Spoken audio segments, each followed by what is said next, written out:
Flosstube, I hope all's well. My name is Kirsty, Crafting Kirsty here on YouTube and on Instagram. This is going to be Flosstube number 18 and it is a Flosstube, quilty tube, crafty tube. So I will be talking about all the progress I've made in the month of January on my cross stitch quilting, have some ornaments to show you and my knitting. It is Wednesday the 1st of February 2023. Looking that way because I've got some notes over there, but I've actually put them a little bit far away, so I might be peering a bit at them. So brief life update. Everyone's gone back to uni. They're all fine, and John and I had a week away skiing. We booked some tickets plane tickets to Italy in, I don't know, October of last year, really cheap tickets. We said, well, if there's no snow, we'll have a bit of a tour around Italy on the train or something. As it was, there was snow, so we ended up going, we flew into Milan and we went to the valley of, I say Aosta, which is completely wrong. It's either Aosta or Aosta, depending on which Italian you speak to. So we flew into Milan, caught the train there, had 3 days skiing in the resort of Pila, which was lovely, really quite small resort. So the restaurants on the piece were quite cheap, it was really good. And we had 1 day over we caught the bus for an hour and we went to Hare, which again is still in that same valley, another resort. And again, that was lovely, lovely skiing resort.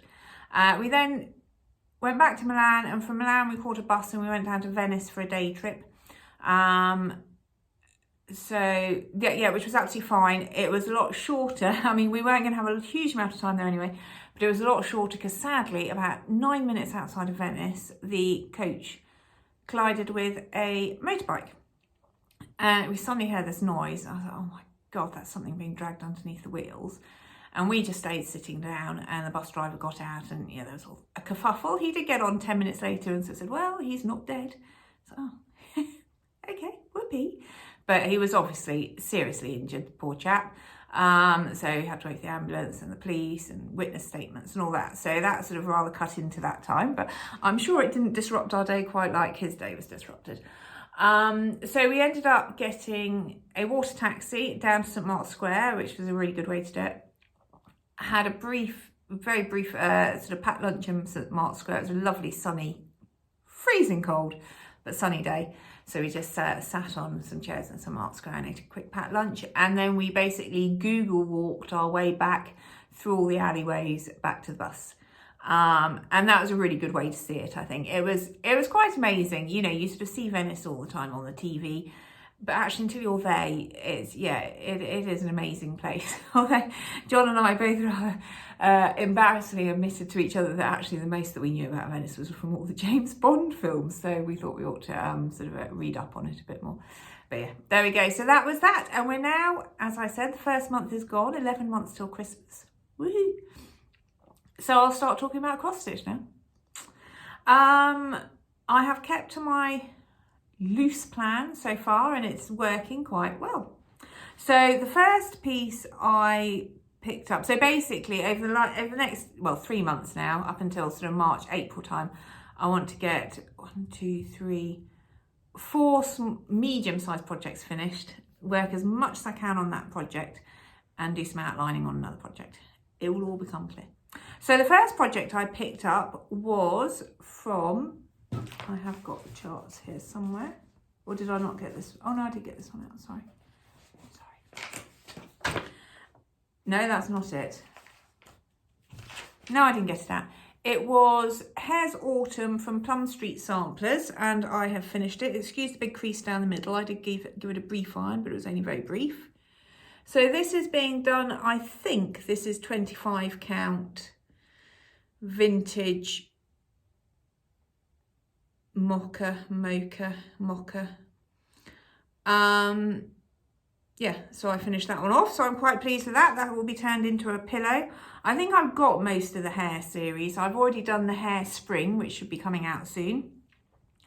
I've done Hare's Autumn, and so I've got a few others. I quite like them, and they are reasonably quick stitches. And I didn't use any of the call for colours for that. I just pulled what I had from stash. I then picked up, or I don't know if it's chronological order or not, but I've also worked on, I have got a picture of this one, I think, The Christmas Witch. It's a bit crumpled, by Barrick. So I started this last October with Steve of Crafty Stitchers and Elaine of Etoiles Stitcher and Mandan Stitches. Amanda, I'm sorry, I think that's your name. I can't remember now. I should check, sorry. And I'm working this on a piece of, I think this is 28 count, unnamed, from Coffee Craft Fabrics. So this time I have filled, I no longer have a hopping witch. She now has 2 boots. I've done all the words and I've started the big black rat. So I've basically been giving them a week. I pull one of them out on the Sunday. I sort of think, well, I'll stitch that through till the Saturday and then start another one on the Sunday. Going in a rotation like that. Just breaks it up a bit and makes it a bit more interesting. So I'm quite pleased with that. So glad I got that witch's dress done. It was just hideous. I've gone wrong somewhere. I'm hoping the rest of the stitching will be a bit easier. I have also worked on the classic Christmas pudding. Is that what it is? Is it Stir Up Sunday? Is it actually called? I can't. Hang on, excuse me. Now, it doesn't really seem to have a proper name, so it's got Stir Up Sunday, or the title at the top is Classic Christmas Pudding. Now, this is from Emma Congdon, and I found this via another Flosstuber. Here was Stitching Tina Stitches, Stitching with Tina, from a magazine, and the World of Cross Stitching magazine. I've lost the front cover of it, sorry. So that's what it should look like. Now, I know Elaine Etoiles Stitcher has just purchased this, and in her last comment, she said that Emma Congdon, I think is Stitch Rovia, has an Etsy site, and you can buy it off there as PDF download. So I'm quite pleased with how much progress I've made on this. I have finished now the pudding. That was confetti heavy, but you know, you get there in the end. And then basically I sort of spent the rest of the week just doing one of these per day. And I think I worked out that I probably only got about a week's more, probably 7 or 8 days, sort of little blocks to fill in. And they're really quite easy. There's a lot of back stitching, but yeah, I do quite enjoy them. So yeah, so it's nice to know that that's coming along, and hopefully might be a finish by the end of February. You never know. We shall see.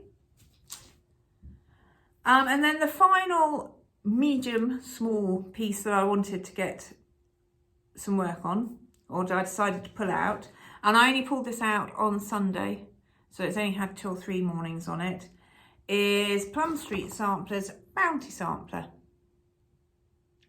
Now I'm stitching this, I think it's probably 28 count. It's a piece of gingham fabric I bought from a store in Great Yarmouth. Can't remember the name of the store. I will link it below, or I won't link it, I'll write the name of the store below. I don't think she's got a great website, but if you phone up and ask her, she did have quite a big selection of fabric in there. And this is where I'm at so far. So this time I have done the berry bowl, the first corn stalk, and I've completed a whole load of leaves around the acorn. So I've got a few more days left to go on that.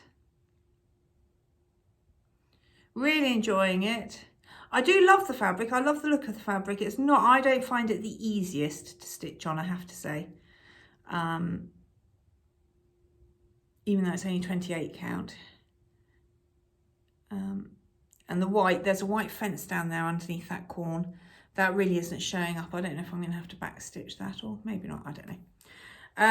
So yeah, so I will keep on working on that. I've already decided, so the berry bowl in the top corner is actually, has got a border around it and is full coverage with white all around the berry bowl. Not doing that. So I finished the berry bowl as far as I'm concerned. And it says, be ye thankful and good at the top.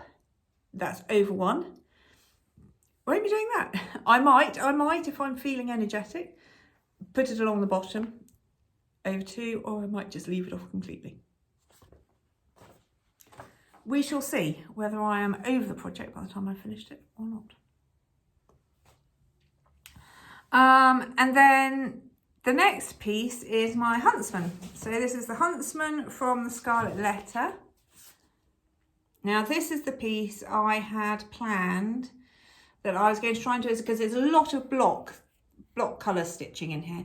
I was going to try and get a lot of outlining done so that during the summer months, because it is reasonably easy to see, it's only, I think it's a 25 count or a 27 count Linda fabric, I can just sit outside doing block stitching and not having to worry about having a chart and all the rest of it. So I had started this, and I made an error, which I realised when I picked it back up. And I thought, well, rather than just fighting the whole way through the chart trying to rearrange things, I'm going to frog it. So I've done quite a lot, but I have frogged a bit as well. So I'm now here. So the last time you will have seen this, that is the top of the Huntsman's hat. And I'd done a bit of the hat, come down, done an arm, and then he basically has his whip going up here. And it was all in amongst here that it was wrong. So I frogged that part out, just took that sort of border across, and then I've basically just outlined everything in that top third. And then you can see random parts here, like, so the cloud is only half finished. This, I think that's supposed to be a flower. Is that a flower of some sort? Yeah, it's a flower. It will become more evident later on.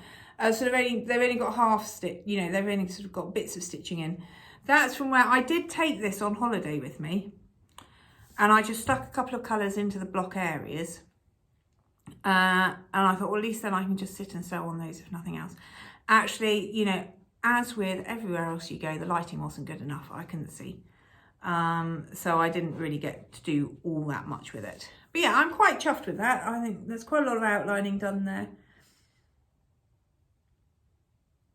And I think now, because I've sort of managed to get a decent whack done this first month, I'm actually going to leave this aside for a month and try and really concentrate on getting those other ones and this one a lot more work, particularly into this one, done.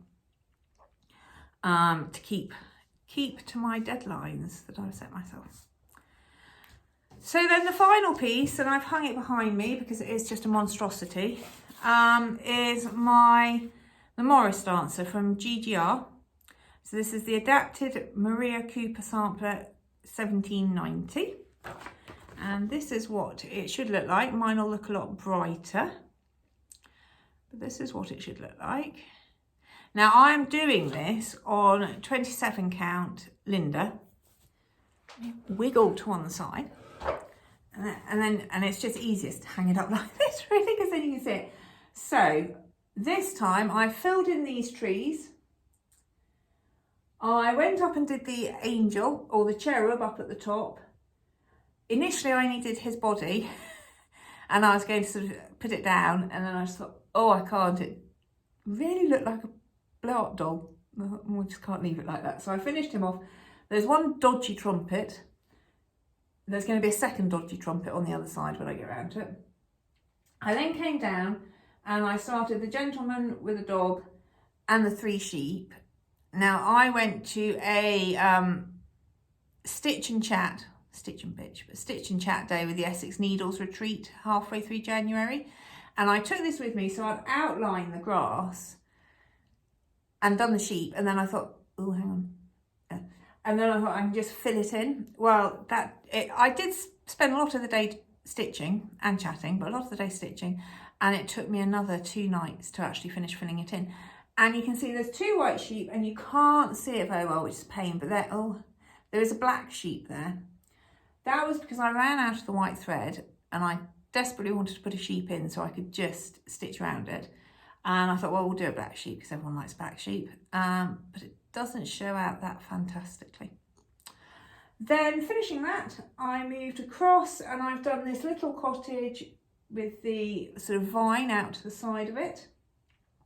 This is all done in, I'm going to say satin stitch, but I think they call it long stitch. But basically you just go from top to bottom. So that was actually really good fun to do. That was quite good. And then the last couple of nights I've taken this, excuse me, I've taken this border all the way across and I'm working on the wording. I was so tired last night. I've only got a little bit left to do. I was so tired. I couldn't be bothered to do it. So I stopped. So I'm actually going to bring this down so you can see it a bit closer, hopefully. Oh my God. Right, okay. So I brought it down more so you can see the house actually. Because this was actually really good fun to stitch. And then these are just sort of freehand stitches. I did try to follow the pattern. It just didn't work. I was like, you know, I'm just going to do it my way. So I did. Only for the green bits, obviously. But yeah, I really like that. Really enjoyed doing that house. I really like the effect of, and I think I might have used 3. So I think I might have used 3 strands of the brown to get the coverage. And you can see here, so you basically, you do a line of white cross stitches and then you run a long stitch over the top of it. And then with the brown threads, I actually took the brown thread right back in where that initial cross stitch was. And I think that top, I don't know, I do quite like it. But I think it would probably stand out a bit more if you didn't take the brown in, just literally laid it next to it. I don't know, we shall see. So there we go. So it's coming along slowly, but that having said that, you know, when you look at it, quite a lot of what I've done is quite big block stitching. So it looks like I've got black eye. I haven't, it's just the light. Yeah, so that's all the stitching that I've done. I have finished a fully finished piece, and this is, I think it's Abbey Rose Designs, I can't remember now, but I stitched this last year and I've only just got around to putting it into a pillow. I've got a lovely little jingly bell, although I never know how to place these. You can see there's a couple of holes there where I've tried using a safety pin, just didn't work, so I took it out. So that's all right. And this bell came from Lauren of Flosstabilities. I'd lent her the chart and she sent it back to me with a jingly bell and a few threads in it, which was very, very kind of her. So I've used the bell, and then on the back, I've ended up using some wool. So to a quilt, one of the quilt shows I went to, I purchased this big bag of sort of, basically they've just felted jumpers. So they've taken jumpers out of charity shops, wool, cashmere and all those sort of things. And they've just washed them and felted them, cut them up, and then I just bought a grab bag, and it just happened to have these 2 colours in, which I thought were perfect, Christmassy colours to go on the back of there. It's fine, it's fine. This section in the middle where you've got all the crosses, really, really thick section of fabric there. Even my sewing machine was groaning a bit going over that. And actually it's settled down a bit. You know, I think the seams were slightly wider when I first sort of did them, and I was thinking, oh, this isn't going to hold together particularly well, but it seems to have sort of settled into place. So yeah, so that's one finish out of the bag of shame. So that is it for the cross stitching. My plan, as I said, going forwards, I'm going to put the Huntsman to the side for the moment because I've done as much as I want to do on that at the moment. I'm going to obviously keep on cracking on with my Morris dance. So my plan is to try and get that finished for September when I go to the Great British Sampler weekend.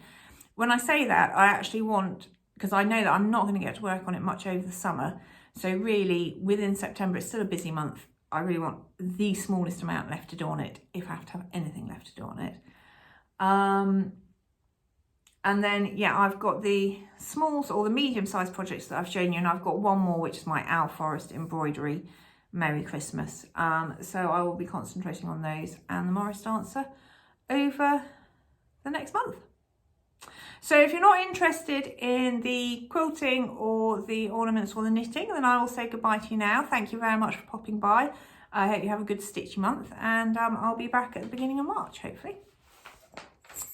Okay, so on to quilting. So the first thing we'll talk about is the monstrosity behind me. So I have finished a quilt top. So this one, you can't see it particularly well from here, I'll just move out of the way for the moment, is the block of the month from block of the week from Kathryn Kerr. It's Etoiles Rouge, it's called. If you put Kathryn Kerr into Google, it will take you to her website, and she's got numerous paid for or free charts. They're all quite large, but she has a complete sort of compendium of, you know, tricks and how to make this and how to make, you know, it's a really good resource if you're onto her website. And once you've bought something or subscribed to a free quilt pattern, you have access to it. So it's really, really good. So I finally finished this. This is 49 blocks of sort of Ohio Star variations, essentially. The fabric I got from Country Threads in Bath, quilt shop in Bath, which is now sadly shut. And she actually chose them. So I signed on to this, I think, in December of 2020. And then realised that I didn't actually have any fabric and we were about to go back into lockdown. So I emailed the lady that owned the shop and sort of explained basically what I wanted and sent her a photo of the, you know, the completed quilt top from Kathryn Kerr, so that I wanted a slightly more Christmassy theme to it. And so we came out with these golds, greens. In here you've got gold and green and red, sort of almost look like baubles. And then there's quite a bit of French general fabrics in it. And yeah, I'm really pleased. I've got lots of threads to pull off. Obviously, I need to quilt it. But yeah, I'm really pleased with it. It's big. It should have another 2 borders. I think one border will only be sort of like 1 inch and the other border. I'm not putting the borders on. This is big enough already. And to be quite honest with you, I've had enough. I'm done with this quilt. But I love it. I love it now that I finished it. And actually it was, yeah, it was easy enough. There's the odd block that has, you know, sort of a mitered corner in it. Or, yeah, there's nothing too challenging. And to be fair, with the instructions, you get good instructions. And as I said, you can always go to her website and search how to, and it covers everything. And she really is very good. So yeah, so for a better picture, I took a picture of it yesterday on the washing line, billowing in the breeze. And yeah, and that's a really good picture that's up on my Instagram post. So if you want to see it properly, there it is. But so that's one finished quilt top. Woo! I actually had, sort of going into January, I had 4, some which were being started and some which were due to be started. So the second top is my Jane Austen, Jane Austen quilt, which is that, essentially. I'm hand piecing this. Now this is from Rosales Clarke in Australia, because you can buy it as a kit from Moda. I think it's from Moda, could be from Riley Blake. I'm sorry, I don't know. You can buy it as a kit. I bought this pattern probably 4 or 5 years ago now, easily, from Australia, from a lady who had charted it, and yeah, this was all you could get at the time. So as I said, I'm hand piecing it. This chart you can hand piece or machine piece, and I opted to hand piece. And I'm using a whole load of French general fabrics and then a couple of other ones thrown in. So I think I've already showed you one, but I've now got 1,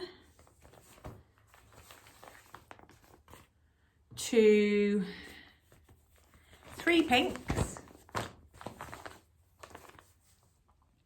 And you see the general theme for me with these is I've got a big centre motif that's fussy cut, 4 medium-sized motifs that again are fussy cut, and then just 4 sort of more wispy motifs. So those are 3 pinks. I've got another 4th pink to do, so I'm just trying to find somewhere to put this. But I actually started then on the browns because I was having a bit of issue with my browns and what colours I wanted. Now this is one, so I'm going to do 2 like this, which I'm very happy with. There's actually some blue in these outer bits here. There's blue in that, and this just helps tie everything in. And then I was having the issue because the other set I was using the green, and I suddenly realised I didn't like it. I wanted it all to be brown. So I dispensed with the green. I'll use those for something else. I'll probably unstitch them and use them in the border. And I went on the hunt for some brown fabrics. And I went to a quilt show up at Newark and I picked up these two pieces. So this one is lovely. It's got the pink in it, which really, you know, brings out the pink in the flowers. And yeah, it's all good. And there's lots of pink. Obviously, it goes with the pink within this part of the French general fabric and things.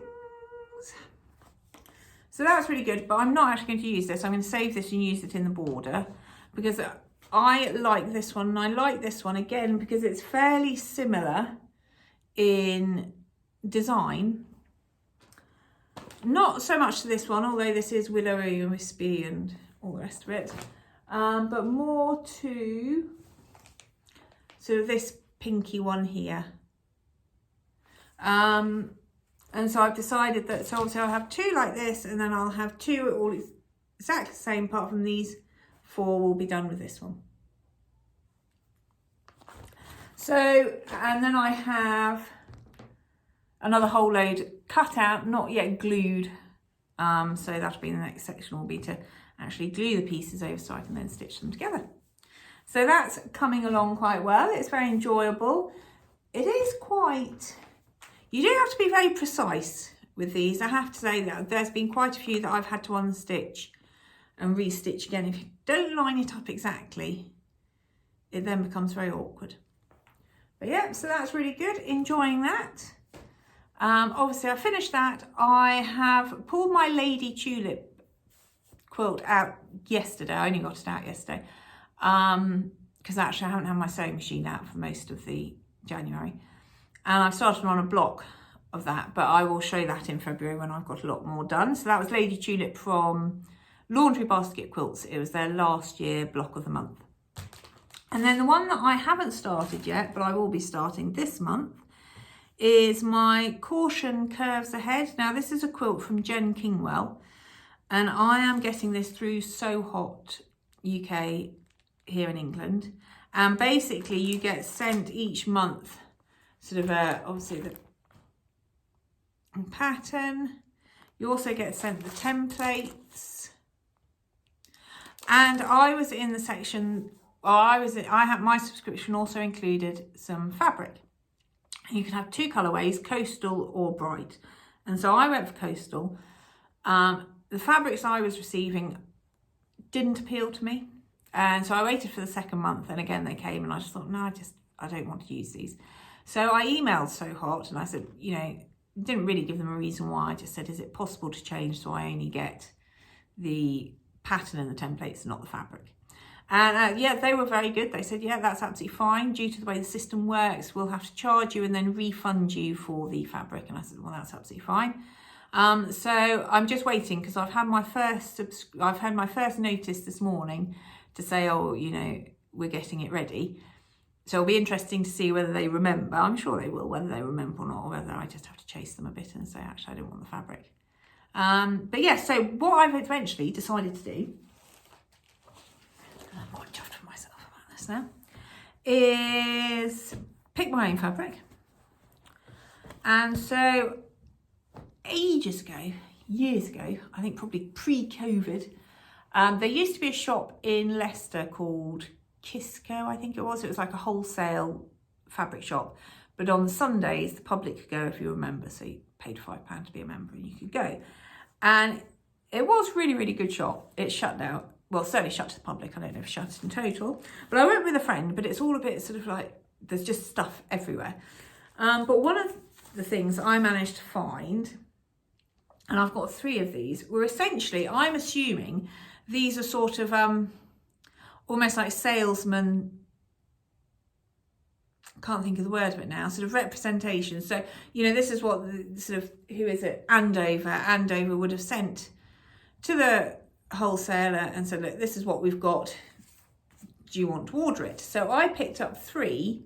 This is Bed of Roses by Dita Sitar of Laundry Basket Quilts, and I really, really love her stuff.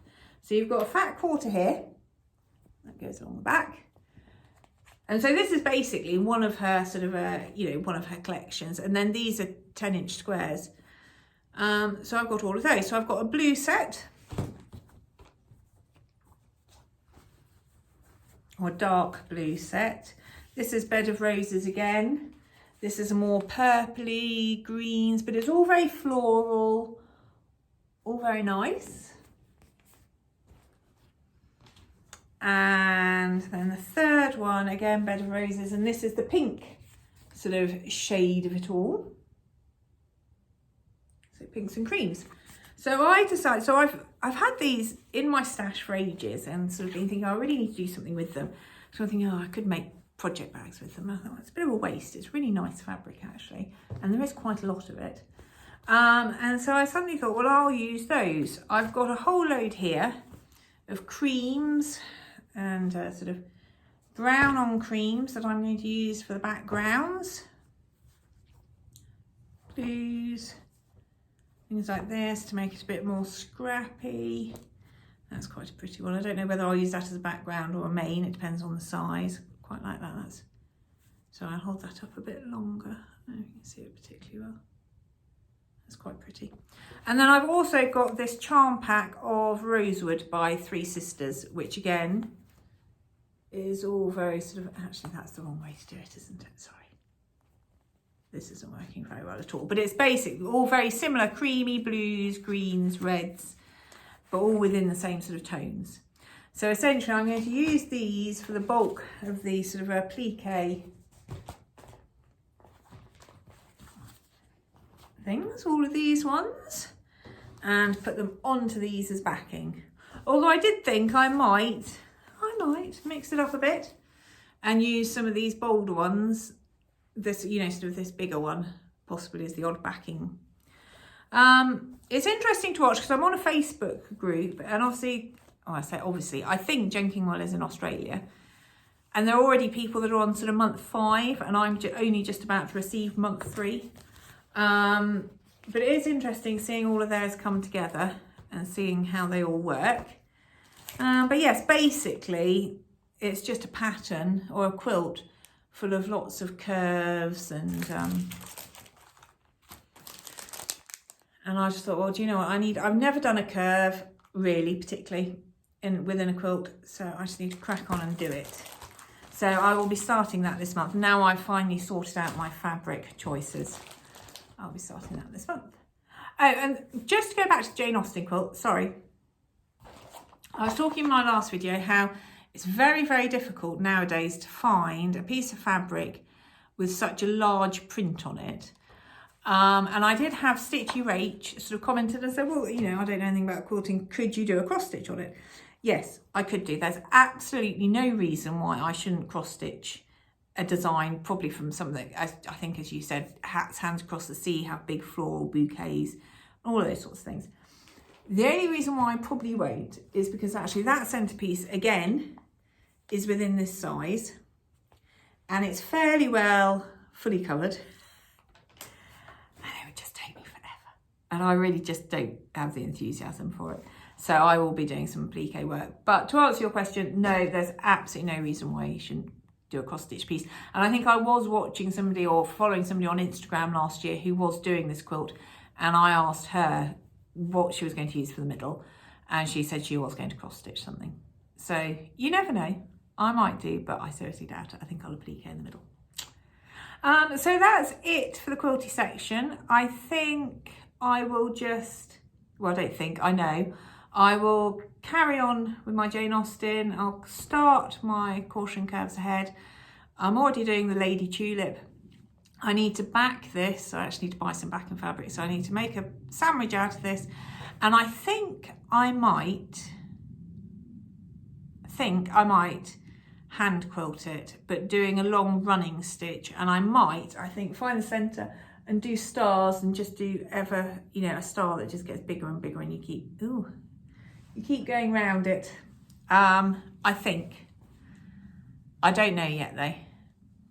It's because the problem is going to be what colour to use, because obviously red will blend in with most, but then will really, really jump out of the white.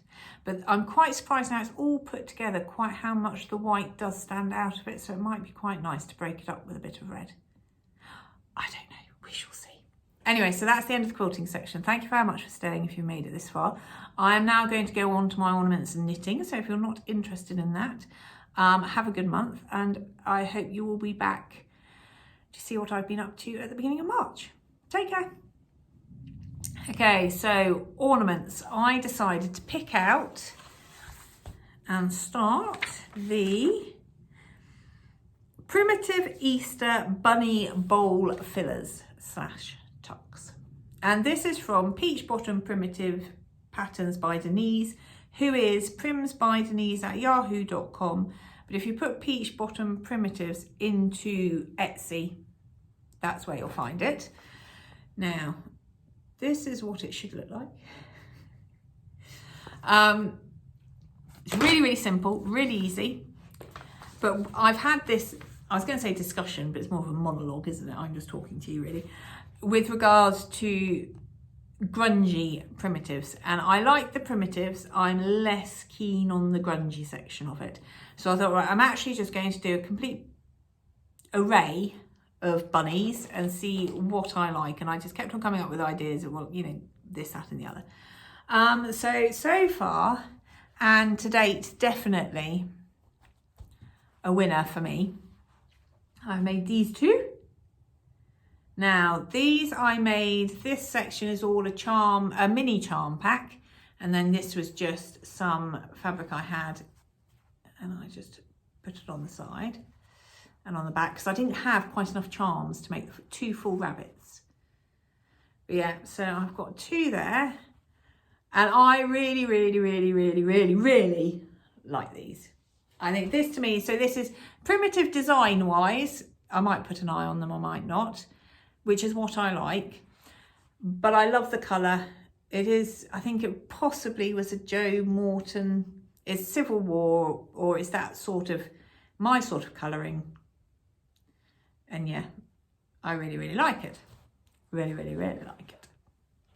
And then, as I mentioned, I have this big pack of wool. So I decided to make one out of wool. And this time I appliqued, so I get a quilting magazine every month and you quite often get extras in it. And I've got a lot of templates from them that I've never really used. So I picked out the Tulip templates and he's definitely going to have an eye. Love this as well. So the wool and the sort of patchworky, excuse my stomach, patchworky fabric in the colours that I like are the way forwards for me, I think, to be quite honest with you. I do love him. He is going to have an eye. So simple, really, really, really simple. And yeah, really pleased with those. Now, I have done some others, which I haven't stuffed yet. I am going to stuff them. I just ran out of stuffing. So, So I think this was the initial, this is the original. This is what Denise recommends that you do and you use. So this is basically calico, which I have tea or coffee dyed and then dried it. She actually recommends a whole stain and things, which I'm not going to do.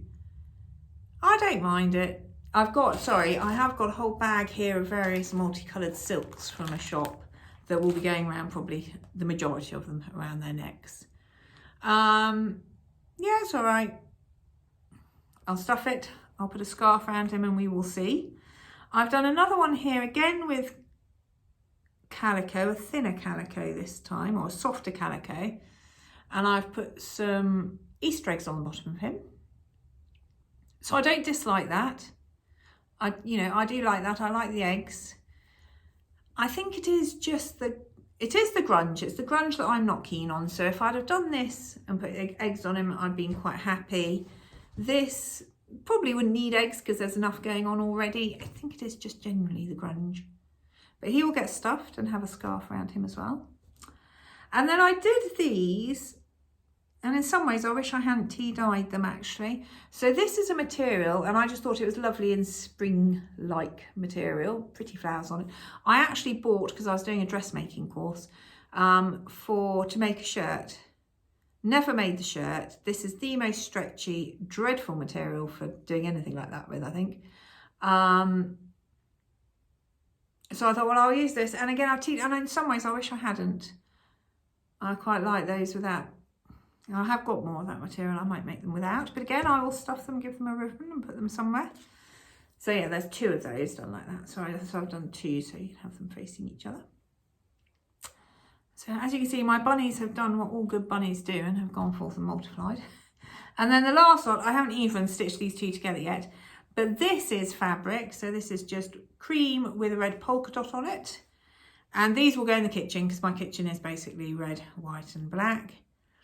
So I haven't even stitched those together yet. But this fabric I bought, and this is cotton poplin, not 100% cotton.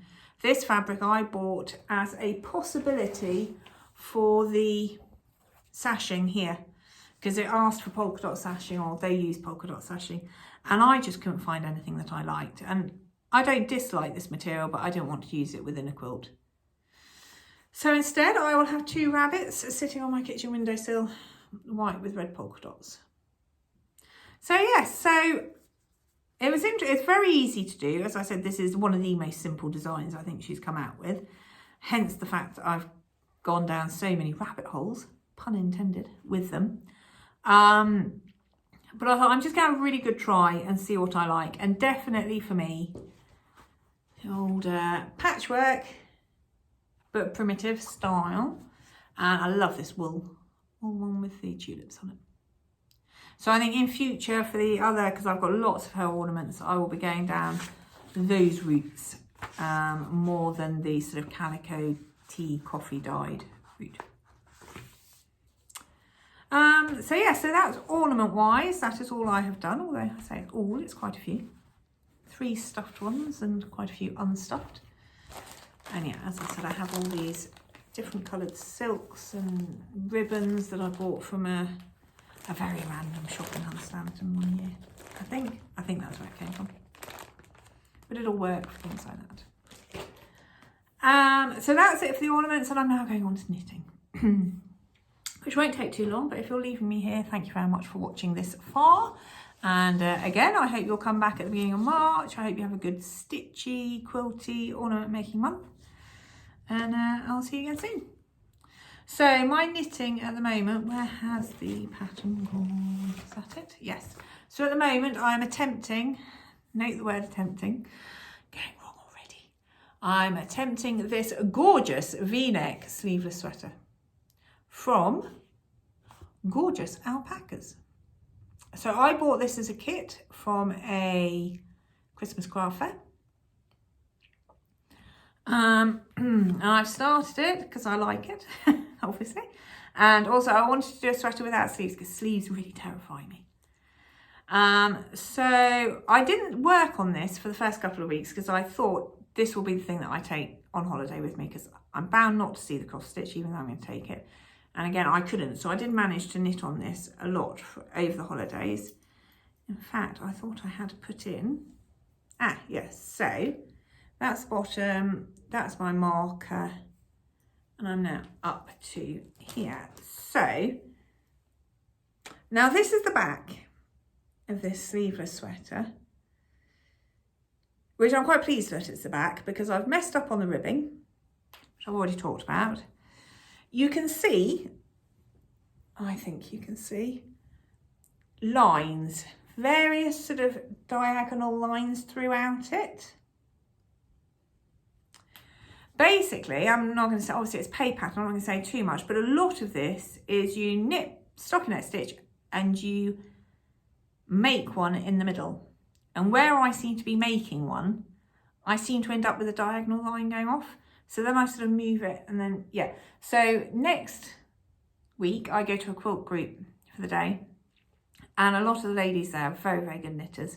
So I'm sure they will be able to explain to me what's going wrong, but I am quite pleased that it's on the back because I won't be able to see it. So it doesn't really bother me. Now the other problem I've had, well not problem, So I've started the sleeves. So exciting, so ridiculously easy, but very exciting to have started my sleeve. Is that you cast on the size that you want, you then keep stitching until you've got to a certain height, then you start to sort your sleeves out, which is absolutely fine, and then you should have a certain number of stitches across the top. And I've got far too many of those stitches across the top, so I am now winging it a bit with regards to sizing and what I'm doing, which again, when I get to the quilt group, I'm sure people will be able to help me with. I'm just going to keep going for a neckband, but this looks like quite a bit. I mean, I'm not a small person, but this looks like quite a big neckband to me. I have to reduce it a bit more. This could end up being a sack. I have a child that's larger than me and a child that's smaller than me, so whichever way this ends up going, one of those two might end up with this one. But I did, on the 4-hour journey from, because you use different needle sizes, from Milan to Venice, I did the ribbing for the front. Hang on, what's that? Bit of dust, bit of dirt. So I did the ribbing for the front and I didn't mess it up. I put a post on Instagram going, oh my God, I think I've messed it up. I didn't mess it up. It's done and dusted. So yeah, so that's the start of the front. And so that's where I am knitting wise really at the moment. So we will see what everyone says. Because of course I haven't put lifelines in. So if they think I need to rip it back, one of them might have to rip it back for me because I've no idea what I'm doing, and then pick some stitches up for me. Yeah, basically the way the chart is it's charted along here and it gives you various sizes, and then within, as with all knitting charts, you've got the number that corresponds to you. And I think I've jumped between two sizes. Whatever. It's my first jumper. If nothing else, it'll be absolutely fine for doing the gardening. So yeah, it's a learning curve rather than a finished masterpiece is what I'm aiming for with this. So that's it. So I will carry on with this. Yeah, I'll just carry on with this basically until I've either run out of wool or completely messed it up and I've made myself a maxi dress. So thank you very much for staying this far. If you have made it this far, it's very kind of you. I hope you've had a good month. I hope you have a good stitchy, quilting, crochet, knitting, all the stuff crafty month. And I will see you again at the beginning of March. Take care. Bye.